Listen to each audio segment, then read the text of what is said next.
Easter is an impossible story written for everyone who has ever felt the sting of death and wishes for something more. Easter is a story for anyone who loves life so much they pray for more life to follow. Easter is a story for people who can envision a loving divinity that will not be conquered by evil. It's a story of love that never dies, and is a story for us all, whatever our tradition. Good morning to you all. Happy Easter, blessings, and whether you're here for the very first time, we welcome you. Whether you've been here for many years or are just dropping by. Ooh, someone else is dropping by. And whatever your belief or non-belief is, you are so very welcome here this morning. For those of you that don't know me, I'm Jennifer. I'm a ministry student at the Unitarian College and your minister-elect here at Brighton. It's just really exciting to finally see you all this morning. I was quite tiggery in my way when I came from Lewis this morning, to finally see all of you and meet some of you all for the first time. I know it's been a long time coming, but we're here to celebrate together and to begin a new chapter of this church and our journey together.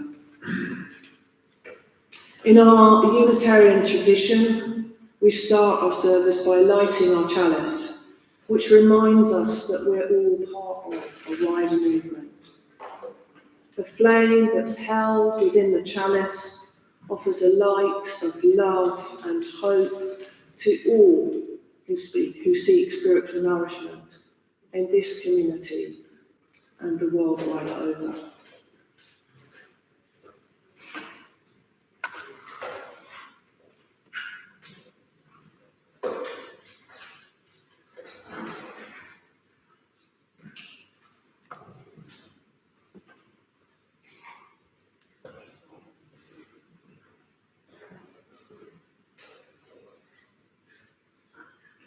This chalice is a sign of our gratitude, giving thanks for all that we've received, giving thanks for joy to overcome loss, and a note of thanks for the earth as it blooms its renewal.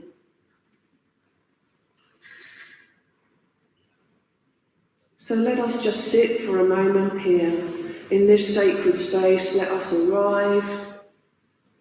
Whatever we have brought here, whether we've brought worries, concerns, tummies full of chocolate maybe already, let us just be together for a moment in silence.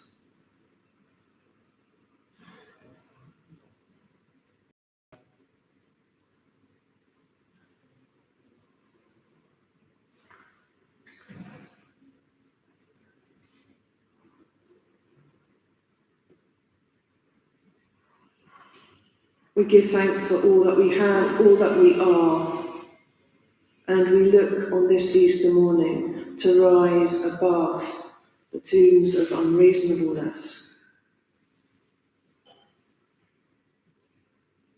We look to each other to gather life's meaning. And we gather here to celebrate renewal and hope. And so it is, blessed be.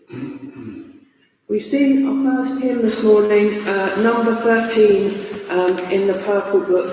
I hope that those of you who are joining on our live stream or coming later in the week and seeing us, you're also very welcome, and I hope that you can also sing along too. So Flowers to the Altar, number 13 in the Purple Book.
The wait for Easter is pretty much over. It's on the table, it's coming.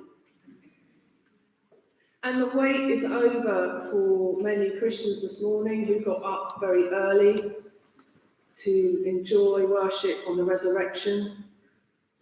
But how do we, as Unitarians or seekers of truth in a spiritual way, navigate through Easter with all its traditions, stories, and promises? We're not here to debate the story, whether there is eternal life or whether there was a resurrection. But the story of Easter is a glorious one, the recurring presence of rebirth, and that's in each of our lives. Our first reading this morning is from a woman called Laura Lee Davidson, and she lived over 100 years ago, and she wrote a book called The Miracle of Renewal from the Winter of Content. This is a little bit of her reflection from the passage that she wrote. She decided to spend a year on an island in one of Canada's great little islands. She said before she left as a teacher, "I'm tired to death. I need to rest for at least 1 year. I want to see the seasons come and go. I want to get in touch with all that nature brings." So off she went with her pack. She got unceremoniously dumped onto a small island with a little shack. And off she went on her year-long adventure. This is what she said. "If I've learned nothing else in these months in the woods, I have thoroughly learned to try to keep my hands off the processes of nature. Often I've seen my well-meant attempts to rescue things, to bring them back to life, only to end in disaster. I need to watch the cycle of birth and death and renewal, and not stick my fingers in that process that's been going on for a millennium. In this year, I have seen the woods all bare and dead rise triumphant in the glorious spring. I saw the lake that was dark and still come alive through the thawing of the ice, and now it ripples in the sunlight. Since coming to my island 1 year ago, the Great War has broken. Civilization seems to have died, and the hearts of half the world have gone down in a grave. But even to me has come the echo of the great voice. I have seen the cycle of life, birth, life, death, and resurrection on this tiny island.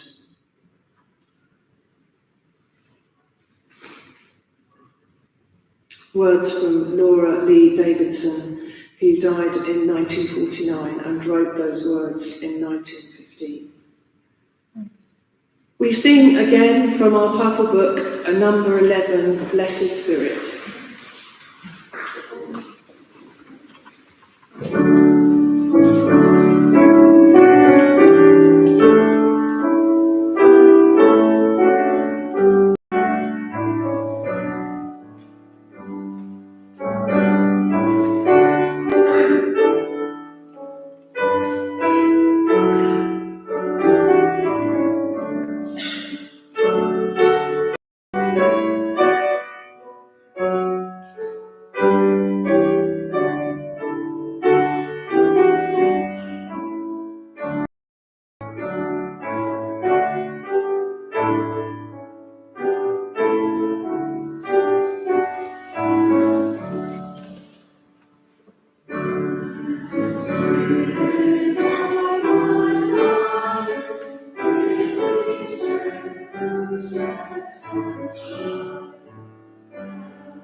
Our second reading comes from late Rachel Longberg, and it's called Continuing the Story.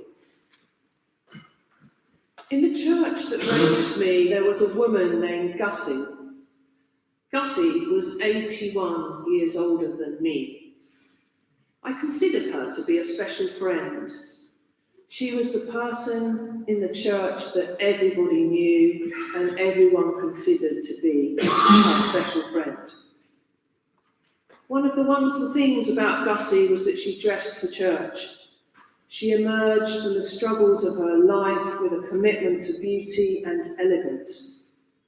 Her formal suit and hat and gloves stood out in the congregation.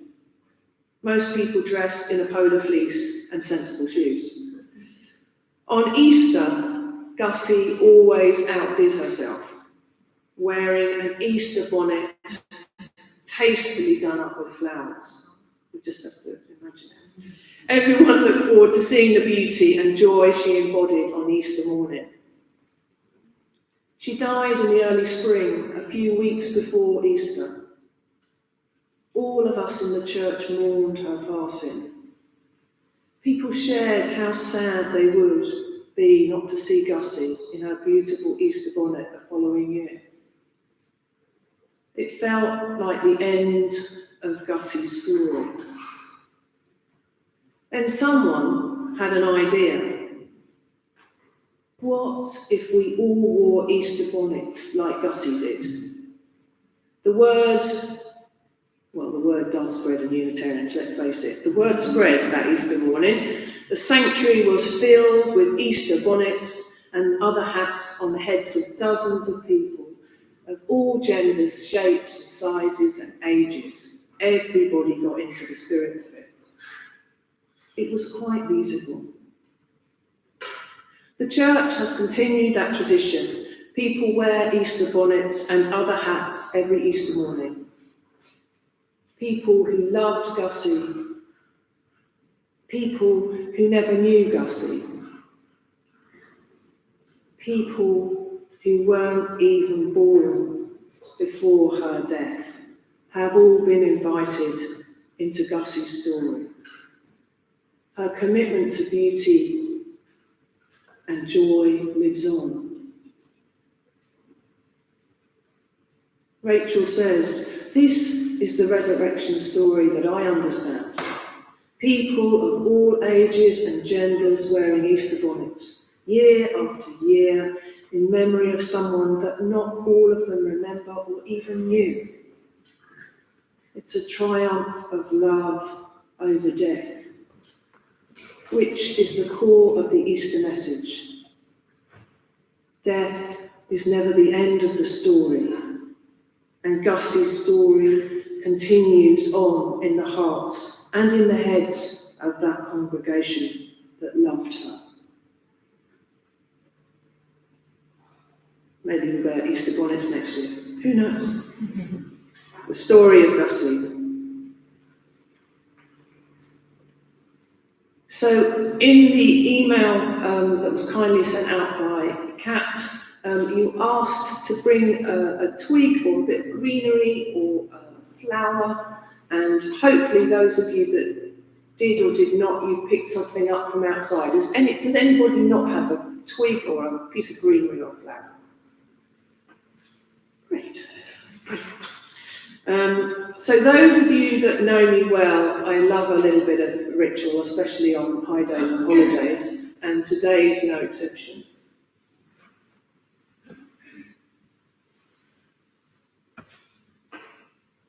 Easter is a holiday of miracles. It's a miracle that we have sunshine outside. It reminds us that all is not lost, and that the story is here as long as we're here to tell it. So we begin a new story today, a new journey today. And I invite all of you here to take part in this ritual. In the next few moments, I just invite you to hold whatever you have brought or picked up from outside. Some of these have come from your gardens, I know. Some have come from other people's gardens en route. Some have borrowed, probably not be taken back. Some have come through shops, people who have transported these over many miles. But whatever you hold, there is a miracle of nature fully alive in your hands right now.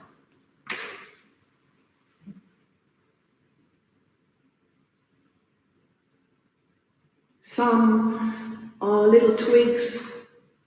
Maybe if you look hard enough, you might see a tiny bud. Some are really blooming. Some are just opening. They're all at different stages of their renewal. But at some point, they were like skeletons on a tree, or bulbs deep within the earth, tightly wrapped, seemingly with no life in them. And yet the magical transition from winter to the flourish of spring is happening all around us in every moment.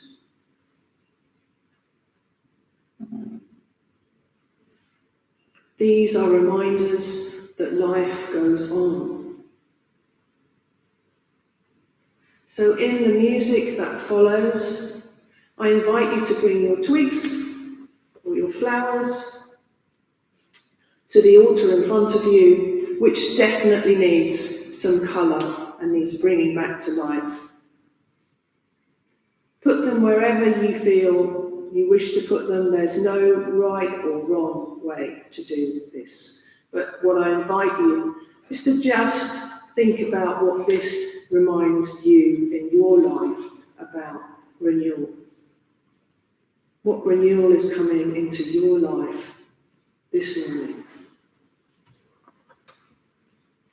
If you need any assistance, then please just raise your hand and we'll come and help you with it. And also, you are invited to take a little piece of chocolate. I'm aware that it doesn't cover everybody's needs, and my apologies for that. They are milk chocolate, so just to be aware of that. So I think Stuart's going to play for us while we carry out this ritual, and in your own time, when you feel ready to do so, come and put your wishes and your love and your piece of nature onto our community altar in this church.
Thank you, Stuart. Well, actually, the birds, not Stuart. And thank you all. That was beautiful. Really beautiful. I hope the four-legged friends weren't too disturbed. Where's the birds? Let's chase them.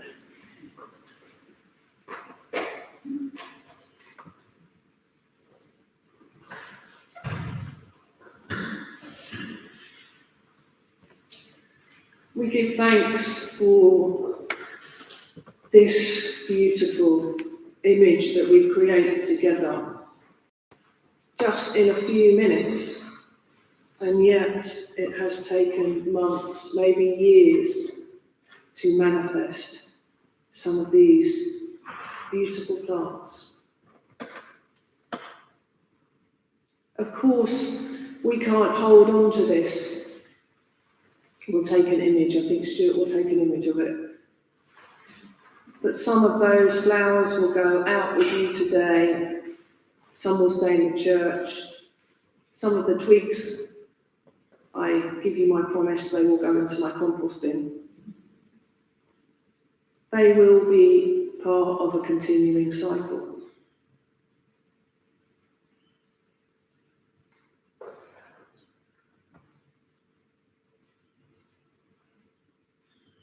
So let us come to pray together in the words of Ruth Gibson.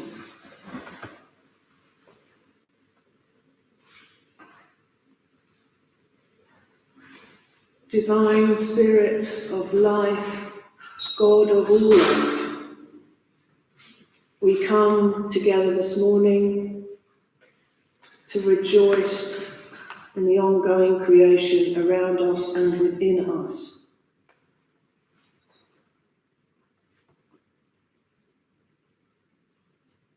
We give thanks for the beauty that is in front of us here in this church. We reflect on that creative power.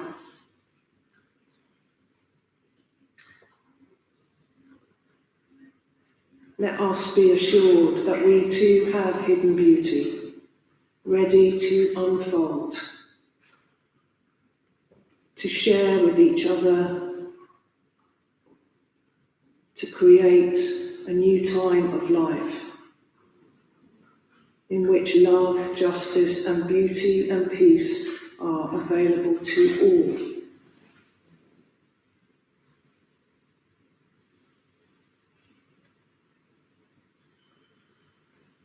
We ask that our senses come alive, ready to respond to all that is in this moment and the moments that continue after this service, knowing that as we grow, we must leave behind the outgrown coverings which have hidden our true and beautiful selves.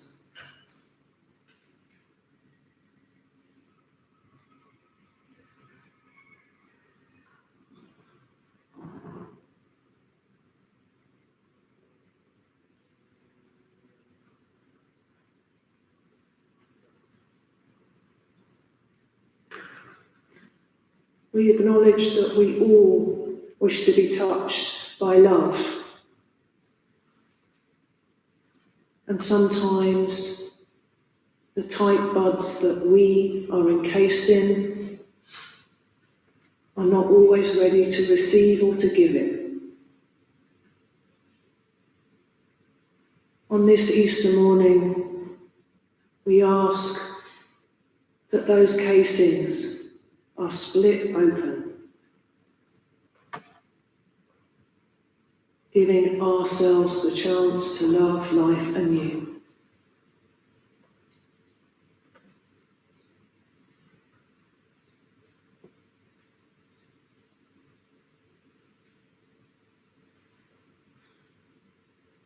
We give thanks for all that we have, all that we are, and all that we are coming to be.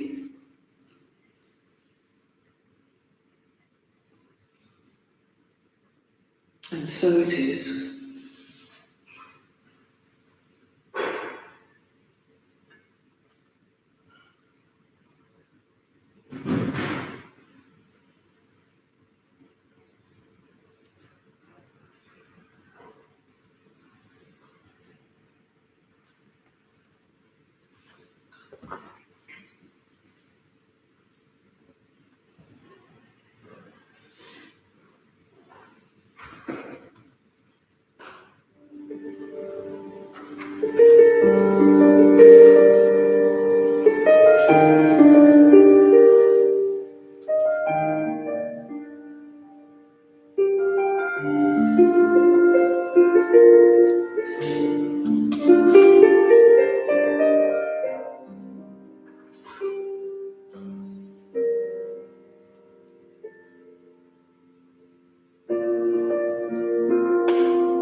Whatever our previous faith stories are, we all know the story of Easter. The crucifixion, the burial, and then the soul resurrection on the Sunday. Many Unitarians struggle at Easter. We grew from Christian roots and heritage.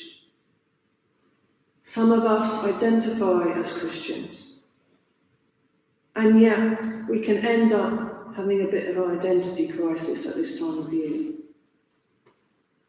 Some get in and get stuck in a critique of the theology. Did it happen? Did it not happen? Is it believable? Is it not believable? And yet, in all of that, we miss its beauty.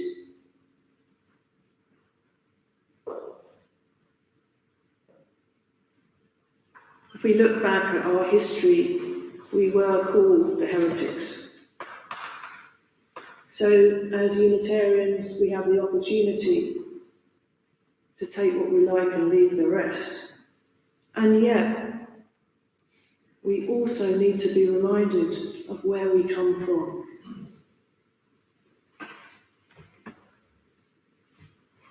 So how can we take the Easter story and make it mean something in our lives? In some Unitarian churches, when you mention the name Jesus, everybody gets slightly twitchy and uncomfortable. Some other congregations are very happy. That's the joy of being a Unitarian. Having just returned from the General Assembly, which is the sort of annual general meeting of Unitarians, if you'd asked every worship leader there how they will approach Easter, you would undoubtedly get 50, 100 different answers. And yet, I believe we come here for a message. Otherwise, why would we come?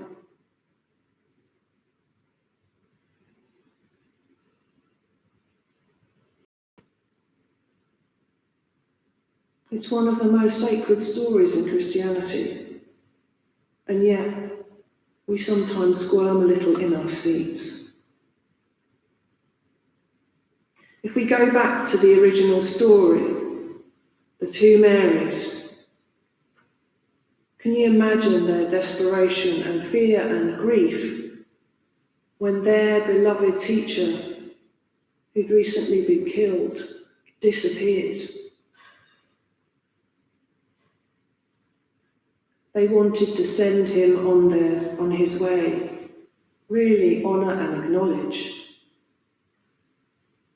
And they were facing such a massive loss.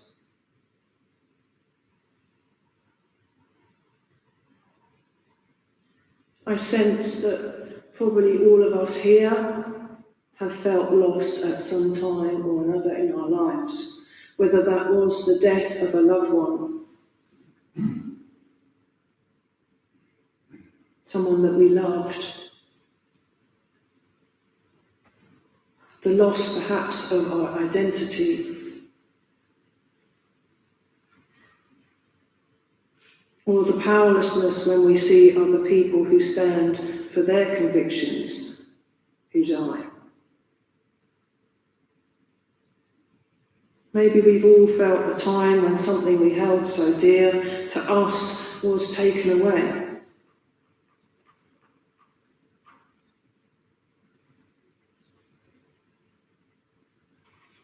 The two Marys were met by what we might say today as a vision, offering them hope in bleak and dark times. Some of us have seen the recent images from the earthquake when we saw rescuers proclaiming Allah's name as they rescued another from the rubble. It was a miracle.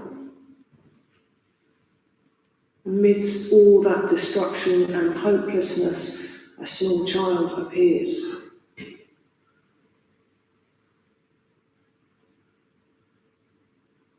And yet, when we sometimes see a flicker of hope, it's often a mixture of joy and fear. Can we rely on it? Will it last? We might try to grab hold of it.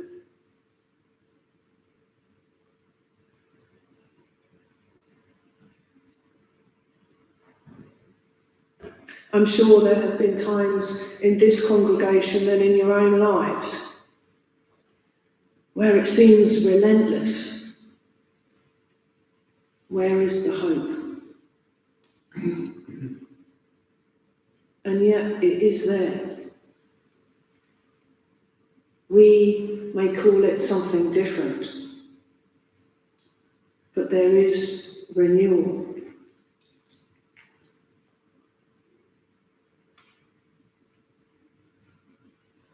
I asked a friend of mine only a couple of days ago, who is a committed atheist, and tells me often the only way that I'll get her through the doors of any faith building is in a box.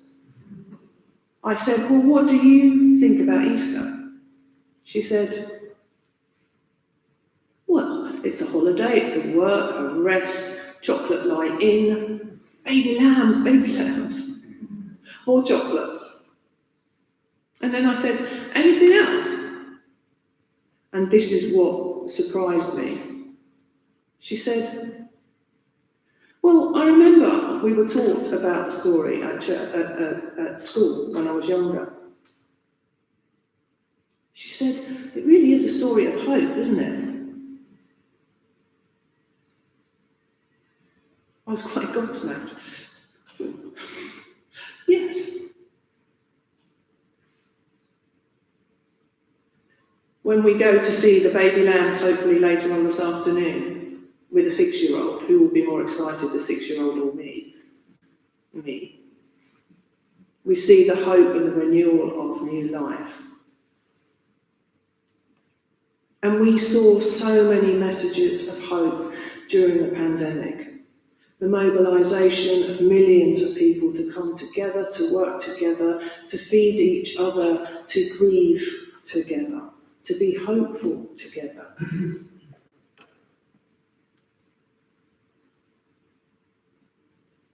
We look down our streets, mostly filled with concrete. If we look close enough, we see a tiny, tiny flower forcing itself through the concrete.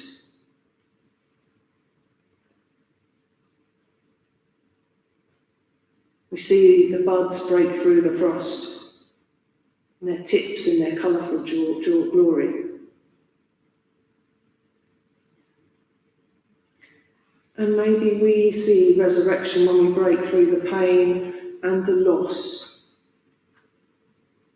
and see hope for the first time. We may have a memory of somebody that we deeply loved, and it brings that little moment of warmth rather than pain and loss. And we can't have one without the other. It's like the cycles of nature. Great, let's have spring all the time. We can't have spring without the winter. We cannot have life without death. It's like the journey of this church. There had to be an ending for a new beginning. It was 2 years ago that Jeff retired, and many were left bereft and grieving, frustrated, fearful, overwhelmed and confused.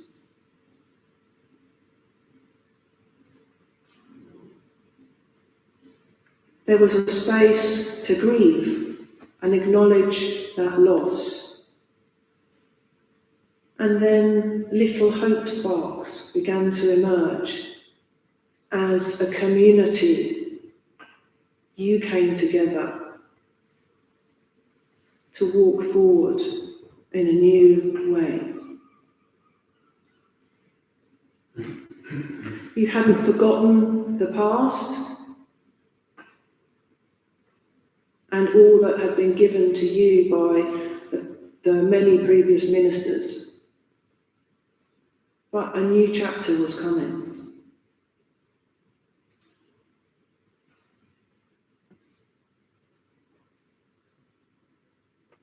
We begin a new road together with our lamps and our maps. Sometimes we'll know where we're going, other times we won't know where we're going, other times we'll go in different directions maybe. There will be death and there will be renewal, there will be despair and there will be hope. So I believe that the message of Easter is for everyone, whatever we believe. Maybe you are in a time of suffering right now. We hold you in our hearts.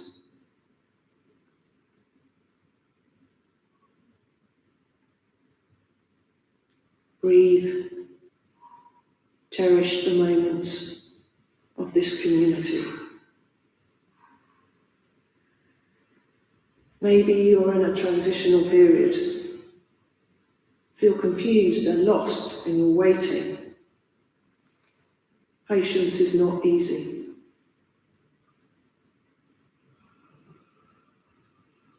Maybe you're in the resurrection period and are basking in the glory. If you are this morning in that space, share that with someone else.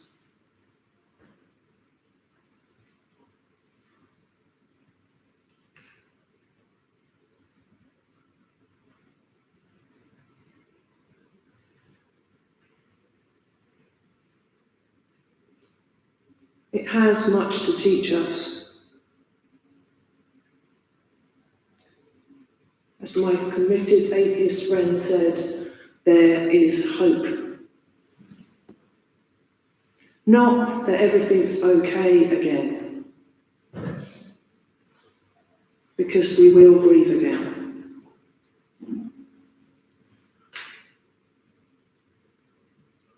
But because there is hope in that never-ending cycle.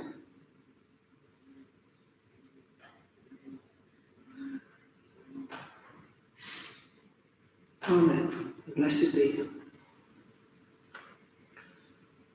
We sing our last hymn together,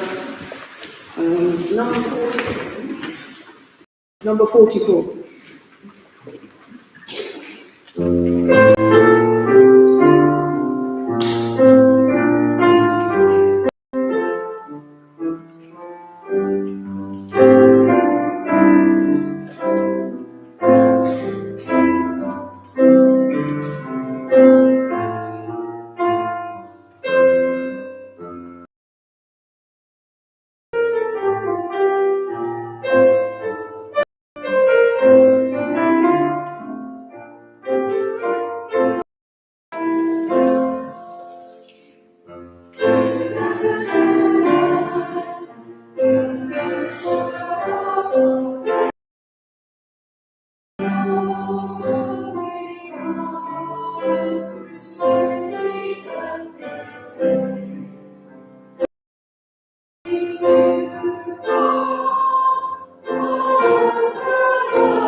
close our service this morning with words by Alex Holt.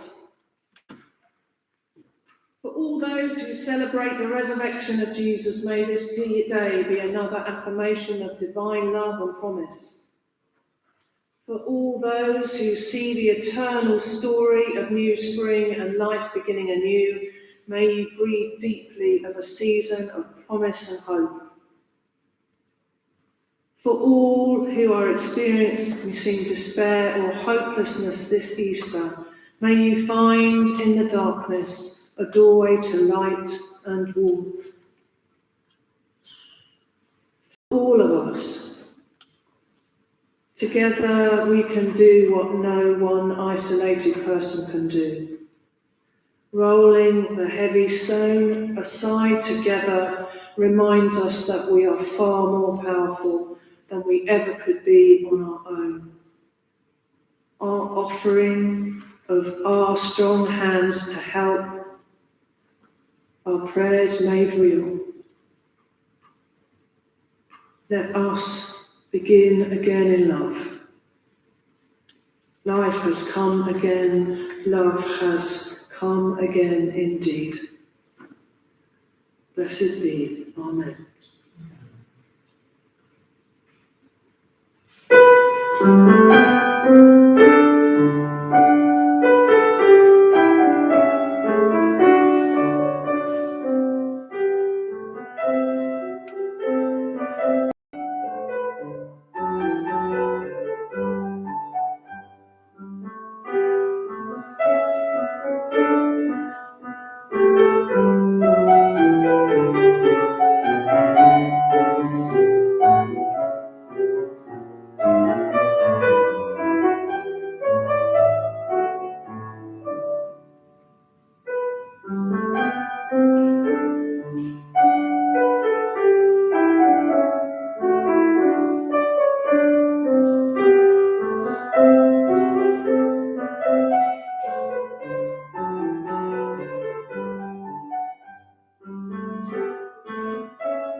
So thank you, Jennifer, for leading our service today and welcome you to this church.